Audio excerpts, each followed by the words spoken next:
Sebelum menonton, jangan lupa like, subscribe, dan tekan tombol lonceng. Selamat menyaksikan. Halo sahabat Eljon, kembali lagi di Eljon Medical Forum bersama saya Cynthia. Dan tentunya di Eljon Medical Forum ini kita akan membahas seputar dunia kesehatan. Hari ini kita akan bahas mengenai fisioterapi, khususnya bagaimana fisioterapi ini untuk membantu penyembuhan pasien stroke. Nah, sebetulnya seperti apa fisioterapi ini atau seperti apa yang disembuhkan dari fisioterapi akan kita bahas hari ini bersama dengan fisioterapis Shem di sini. Halo Fisio Shem, Halo selamat Kak siang. Cynthia, selamat siang juga. Apa kabar? Alhamdulillah baik. Kak Alhamdulillah. Cynthia baik? Baik juga. Oke, Physio syukurlah. Syam, hari ini kita akan bahas soal kaitannya fisioterapi dengan stroke ya. Iya benar. Oke. Nah, mungkin pertama lebih ke manfaatnya apa saja sih Physio Syam, fisioterapi ini untuk pasien stroke. Oke. Jadi mungkin sebelumnya saya jelaskan bahwa fisioterapi itu kan adalah suatu bentuk pelayanan kesehatan untuk memulihkan gerak dan fungsi tubuh. Jadi di sini saya mau meluruskan dulu bahwa fisioterapi itu bertugas untuk memulihkan sebagai penunjang pada pasien pasca stroke seperti itu. Jadi manfaat dari fisioterapinya itu sendiri yaitu tadi kita melatih bagaimana pasiennya bisa jalan lagi, bagaimana pasien bisa beraktivitas lagi dengan kapasitas yang dimiliki pasca stroke-nya. Gitu. Oke. Nah, kapan Physio Syam pasien-pasien ini bisa melakukan fisioterapi? Oke. Jadi sebenarnya balik lagi ke kondisi pasien ya. Kalau pasien ini sudah mulai stabil, bahkan di 24 jam atau sampai 48 jam pasca serangan stroke. Terutama untuk yang non-hemoragik ya. Non-hemoragik itu tipikal dari stroke yang penyumbatan atau terjadinya penyumbatan di dalam pembuluh darah otak.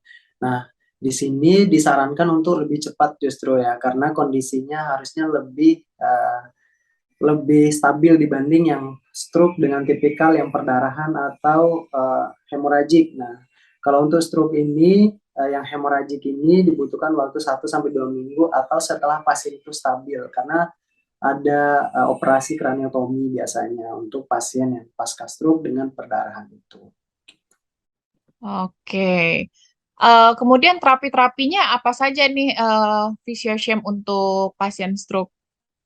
Oke. Jadi sebenarnya balik lagi ke kondisi pasien ya. Kalau misalkan gangguan atau masalah yang muncul itu berupa gangguan pada bahasa, ekspresi bahasanya, kemudian artikulasi atau gangguan bicara. Nah, itu lebih tepatnya akan diarahkan ke speech therapy atau terapi bicara. Jadi untuk melatih supaya bagaimana pasien tersebut bisa kembali untuk bisa berbicara seperti sebelumnya gitu ya. Kemudian kalau misalkan gangguannya pada gross motor atau pada fisiknya, keseimbangannya, nah itulah peran fisioterapi di situ untuk memperbaiki keseimbangan tubuhnya tadi, kemudian gerakannya seperti apa, kelemahannya dilatih untuk bisa meningkat kekuatannya seperti itu. Nah, itu tugas dari fisioterapi. Nah, kalau masalahnya pada sensorik, nah nanti yang hubungannya dengan sensori integrasi, nah itu lebih tepatnya pada okupasi terapi gitu. Jadi berbeda problematik atau gejala yang muncul itu berbeda pula penanganan daripada rehabilitasinya sendiri. Oke, jadi bermacam-macam juga terapinya ya sebetulnya Physioshem untuk Iya, pasien stroke benar. ini. Tapi sejauh ini yang ditangani lebih banyak untuk pasien stroke, stroke itu terapi apa saja?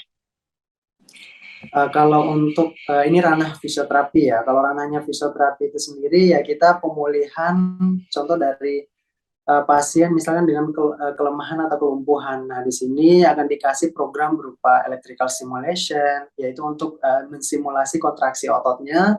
Kemudian dengan pendekatan-pendekatan metode kayak metode Bobat, PNF, kemudian MRP. Nah, itu pendekatan-pendekatan untuk aktivasi daripada sistem saraf dan juga berkaitannya dengan kontraksi otot yang kemudian juga nanti akan dilihat lagi pola dan koordinasinya.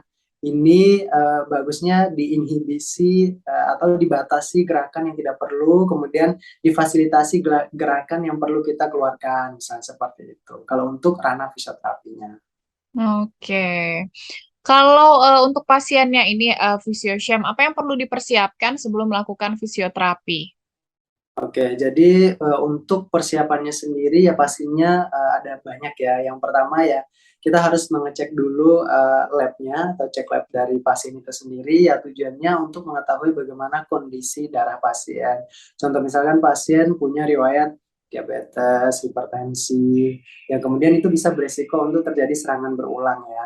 Karena sebelum kita fisioterapi kita harus pahami dulu kondisi pasien ini riwayatnya seperti apa.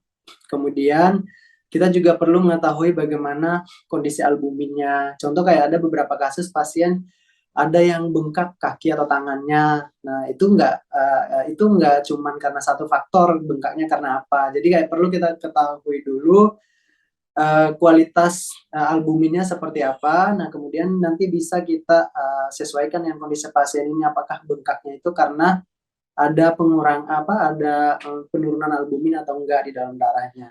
Dan kemudian karena percuma kita kayak melatih pasien atau ngasih intervensi untuk menurunkan si bengkaknya itu kalau misalkan masalahnya itu dari dalam tadi gitu, karena albuminnya yang menurun kemudian dia bisa bengkak, karena kan albumin itu kan manfaatnya untuk menyerap cairan ya. Jadi kalau misalkan pengurangan atau penurunan daripada albumin itu bisa memperlambat penyerapan cairan dalam tubuh. Nah, kemudian itu yang bisa menyebabkan bengkak.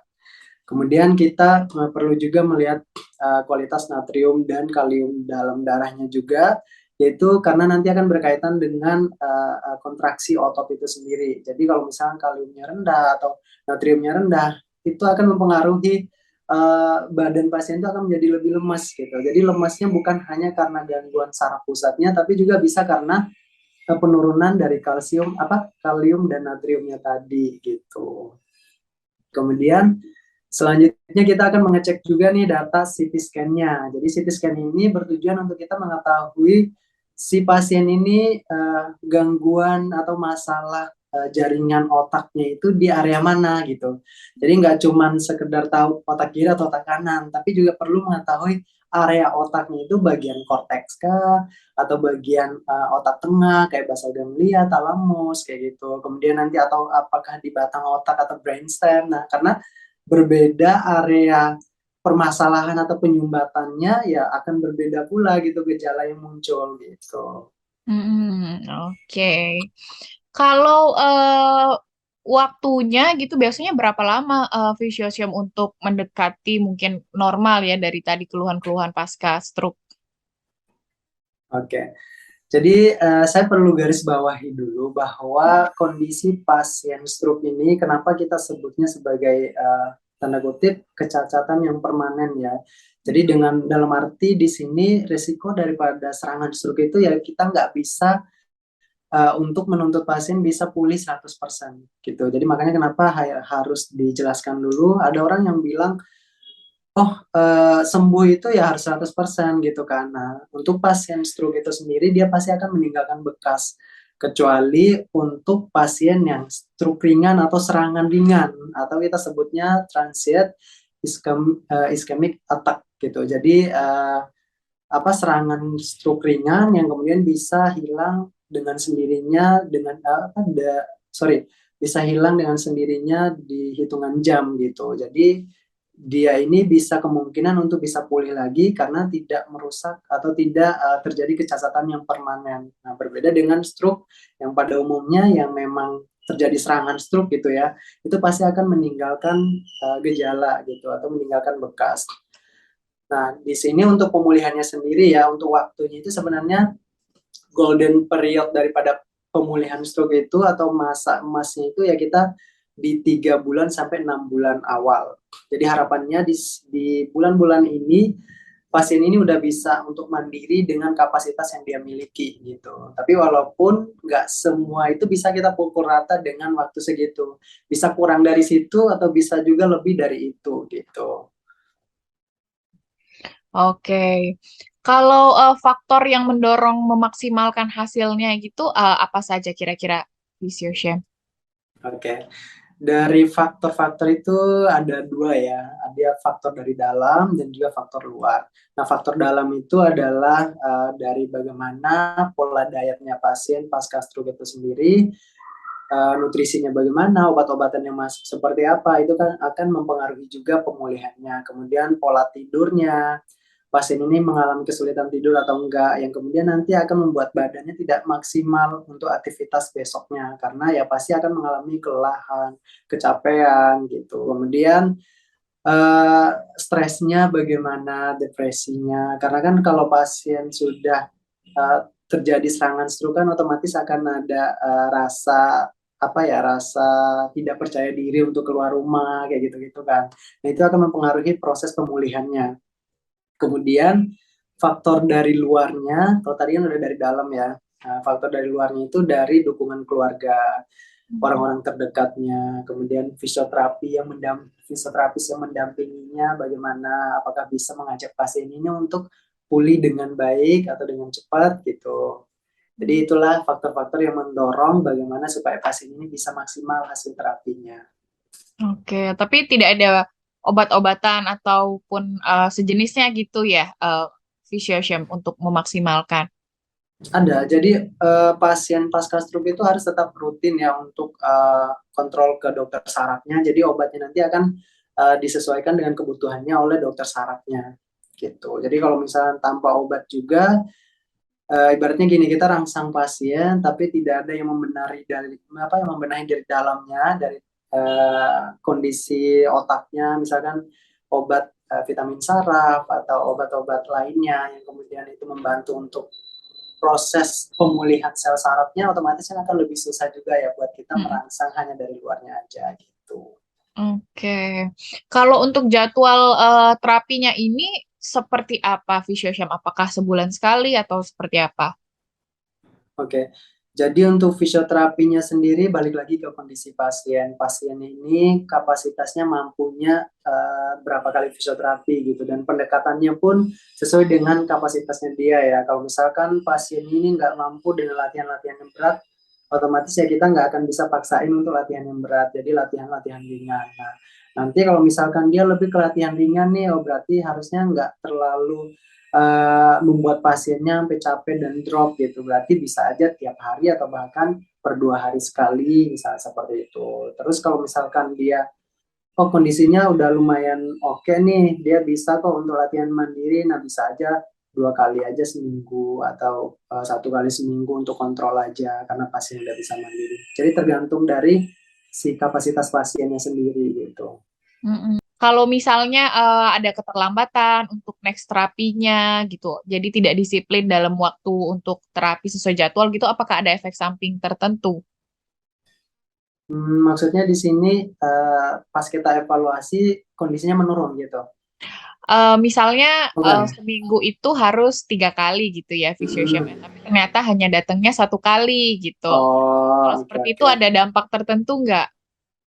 Pastinya. Jadi kalau misalnya kita sudah membuat program sesuai dengan kondisi pasiennya, terus pasiennya tidak rutin atau tidak melakukan fisioterapi sesuai dengan program, ya pasti akan mempengaruhi masa pemulihannya sendiri gitu. Yang harusnya misalkan, pasien ini di kedatangan berikutnya kita udah buatkan program untuk naik level misalkan ya, tapi dia nggak datang atau nggak fisioterapi, yang akhirnya bisa aja kemungkinan ya pasien ini hanya akan di situ-situ aja level latihannya, atau nggak meningkat lah istilahnya gitu. Sahabat Eljon, tadi kita sudah mendengar ya bagaimana fisioterapi ini bisa membantu. Tadi ada beberapa poin-poin yang disampaikan untuk pasien stroke, baik dari gerakannya dan lain-lain, dan seperti apa tadi yang membantu memaksimalkan. Tapi jangan kemana-mana, nanti akan kita bahas kembali bagaimana fisioterapi ini untuk pasien stroke. Tetap di Eljon Medical Forum.